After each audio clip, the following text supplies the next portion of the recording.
Early voting is happening now for the May 6th election, and we're continuing our series explaining the differences between the two police oversight propositions Austin voters are weighing in on. The ordinance that the competing organizations put on the ballot are extremely similar, minus a few words and phrases here and there. But those words and phrases could make a big difference if either of these props pass. Today, let's hone in on the section of the ordinance governing the Office of Police Oversight. When laying out the duties of the office, Prop A would allow the office to receive anonymous complaints and compliments about Austin police. Prop B does not. Prop A would require the office to make disciplinary recommendations to the police chief after an investigation of officer conduct. Prop B only requires those recommendations after investigations of misconduct. Both propositions would require the office to make recommendations to the city manager and police chief about potential violations.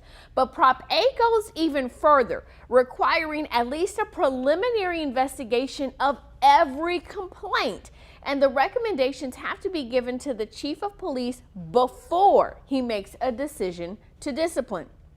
Both propositions want the office to analyze all force incident data. But under Prop B, the office would only look at data that's been prepared and released by APD.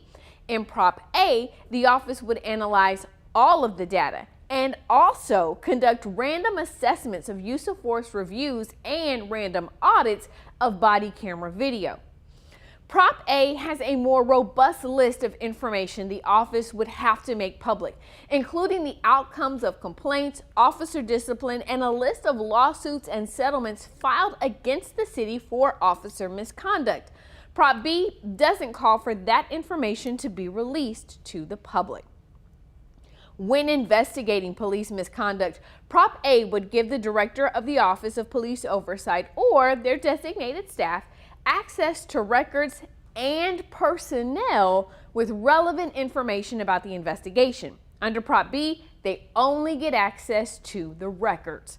Now, these nuanced differences are present all throughout the two ordinances, and we know it can be a lot to digest. So head to KVUE.com/votetexas. There you can find this breakdown of props and more information about the May election.